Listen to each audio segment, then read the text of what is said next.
Hey guys, what's going on? Welcome back to Crypto Hell. Apa kabar semuanya? Semoga kalian baik-baik aja. Masih kembali lagi dengan gue Fai Muhammad. Gimana semuanya? Weekendnya semoga senang-senang semua ya. Nggak dia lagi trading. Kalau memang teman-teman lagi trading yang di spot market mungkin ya di CA aja. Kalau yang main di future ya mungkin scalping tipis-tipis gitu ya.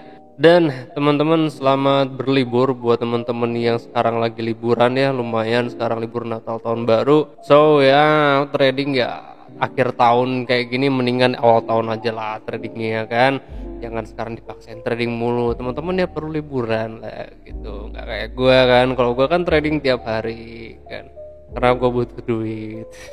Nyaranin orang suruh libur cuman sendirinya trading.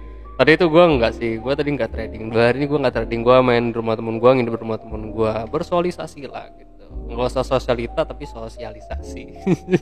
Oke, kita akan kembali lagi update pergerakan Bitcoin kali ini bagaimana. Kemarin gue di grup Telegram pun sudah memberikan beberapa update, ada potensi Bitcoin itu keguyur. So teman-teman dapat melihat juga Bitcoin hari ini atau kemarin gitu ya, semalam mungkin keguyur. Oke, sekarang kita akan lihat pergerakan Bitcoin berdasarkan teknik analisa. Oke guys, jadi di sini gue menggunakan line chart untuk memudahkan gue dalam melihat support dan resistance, dan teman-teman melihat bahwa Bitcoin saat ini memang sedang bermain pada parallel channel support dan resistance pada range harga 51.500 sampai dengan ke harga 46.400 something di sini. Nah, di sini ada dua potensi yang kemungkinannya akan terjadi. Yang pertama, apakah Bitcoin akan keguyur ke bawah atau ini adalah lower price support. Tapi kalau gue lihat pada time frame yang lebih kecil, di sini gue menggunakan time frame 1H ya. Bitcoin saat ini memang didukung oleh EMA 200 time frame 1H di harga 49.300. So, teman-teman yang mau mencoba untuk entry, cobalah untuk entry di harga 49.393 ini pada EMA 200 time frame 1H, karena kalau kita lihat di sini berdasarkan MACD dan RSI berpotensi untuk memberikan sinyal hidden bullish divergence. Karena kalau kita lihat seperti ini, teman-teman dapat melihat ya, Bitcoin ini kan dia di saat RSI menurun lalu MACD menurun, dia golden cross lagi. Di saat RSI menurun pada range 50 dan 30 RSI, lalu MACD pun berada pada area negatif, lalu dia berpotensi untuk golden cross lagi. So kalau kita lihat di sini pun MACD tampak akan golden cross ya. Jadi memang ada potensi ke arah tersebut dan memberikan sinyal hidden bullish divergence. Jadi kalau teman-teman yang mau taking long buy positions, ya teman-teman dapat menggunakan acuan di sini ya, time frame 1H, EMA 200 dengan stop loss ya. Dipersilahkan kalau untuk spot market kita pakai level support di sini sebanyak 5%. Kalau untuk yang di future market ya maintain margin rasionya, gunakan leverage-nya, sesuaikan dengan risk and reward-nya masing-masing. Nah kalau gue pribadi, gue akan pasang long buy positions itu di angka sekian ya, 49.393, karena memang ada potensi ini adalah lower price support dari Bitcoin saat ini kalau kita melihat dari karakteristik hidden bullish divergence-nya. Ya kalau teman-teman nggak coba ya kapan lagi mau masuk ya gitu ya. Kalau gue lihat berdasarkan beberapa altcoin juga kelihatan tampak kuat ya, seperti Solana aja sekarang harganya masih 197 ya. Memang masih ada potensi ke harga 204, karena kan memang ada Fibonacci 0,5 yang perlu disikat di situ juga sebagai level resistance. Untuk target price berikutnya memang gue masih sama juga ya, ke harganya berarti 54.500 atau enggak 55.500 di D-nya di sini kan, karena memang bahasan kita ini udah lama banget ya kenaikan C sama D itu ke 55.000. Sementara kalau gue pribadi selama belum menyentuh ini dan belum ada potensi Bitcoin itu akan keguyur lagi, gue gak akan bilang naik apa turunnya gitu ya, tapi kita akan nanti analisakan beberapa skenario yang kemungkinannya akan terjadi. Dan buat teman-teman yang mungkin aja wah gue kayaknya nggak berani nih masuk pada level saat ini dan concern menunggu sebuah konfirmasi, teman-teman dapat menggunakan time frame 4H. Time frame 4H kan teman-teman dapat melihat adanya EMA 200 juga ya di harga 51.200 di sini sebagai level resistance kuat.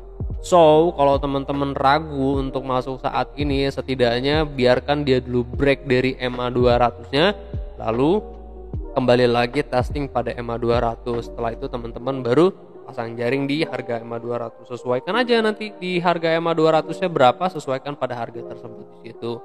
Kalau memang teman-teman ragu Atau kalau teman-teman memang mau mendapatkan sebuah konfirmasi yang sedikit agak rendah harganya, ya teman-teman bisa juga menggambarkan sebuah pola, kemungkinan ya pada time frame 1 jam atau kemungkinannya pada time frame 15 menit juga boleh. Nah, teman-teman kan bisa melihat ya bahwa Bitcoin itu di sini dia breakout dari level support trend line-nya. Ini adalah descending atau falling wedge. Teman-teman mau melihat ini sebagai head and shoulder juga bisa ya, karena ini ada left shoulder, ini ada headnya, di sini ada right shoulder. Nah, kita juga pernah melihat ya beberapa kali skenario Bitcoin itu dia breakout dari level supportnya, tapi ternyata fake out seperti contohnya kemarin di sini ya.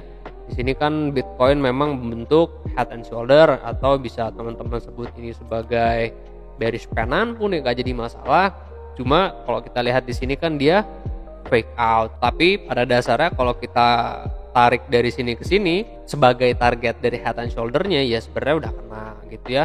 Terus kalau kita tarik dari sini ke sini terus kita taruh di right shoulder-nya, sebenarnya target price udah kena. Kalau kita taruh di sini pun ya sedikit lagi lah ya, sama masuknya ke EMA 200 time frame 1H gitu ya.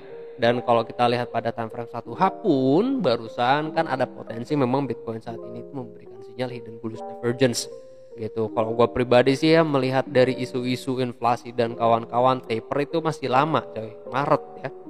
Mau ada isu hyperinflation lah, depression lah, regression lah gitu ya. Nah itu kan semua memang hanya untuk mendongkrak harga agar segera ke bawah gitu ya.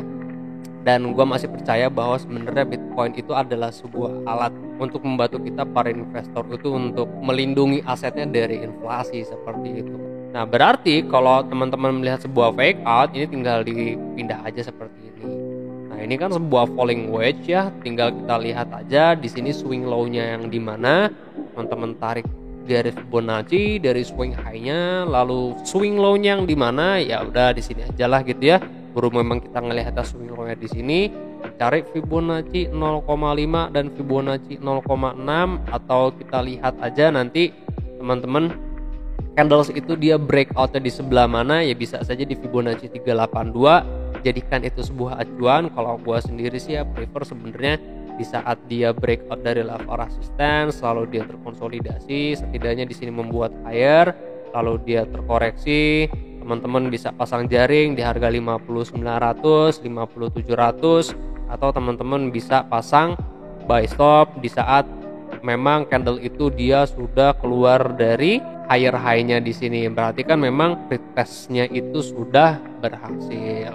Dan tinggal diukur aja target price-nya berapa. Kalau teman-teman mau scalp setup ya berarti kan 53 nih Fibonacci 1618 gitu ya. Kalau teman-teman mau swing mau ke harga 55, karena di harga 55 itu di sini ada Fibonacci 0,5, ya berarti ke situ arahnya.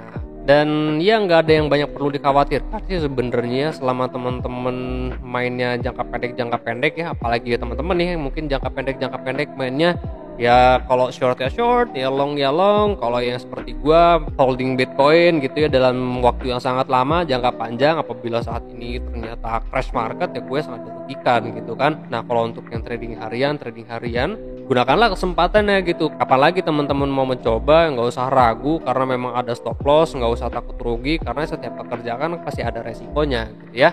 Dan teman-teman juga perlu ketahui bahwa di BTC CME ini ada gap ya. Ini adalah exhausted gap yang memang harus di fill in atau diisi. Kan sekarang harganya itu 49.800 something di sini ya, dan harga paling tinggi kemarin itu di harga 51.600 something di situ ya. So gap ini tuh memang harus diisi besok, karena kan kemarin memang libur Natal dan besok juga kantor udah mulai beroperasi gitu. Ya gua hope for the best buat semuanya, dan gua harap besok ada demand yang juga cukup tinggi dari BTC CME agar bisa mendongkrak harga itu naik ya lebih tinggi dari harga saat ini gitu ya. Ya, thank you very much for watching. Gua akan kembali lagi update pergerakan Bitcoin di grup Telegram. Terima kasih banyak buat teman-teman yang sudah bergabung di grup Telegram. Buat yang belum bergabung, linknya ada di deskripsi, tinggal diklik aja Desti page-nya. Selamat berakhir pekan semuanya, selamat berlibur. Gua Fai Muhammad, kalian jangan sakit-sakit, sehat terus karena saya Temal. See you guys on next video. Peace out.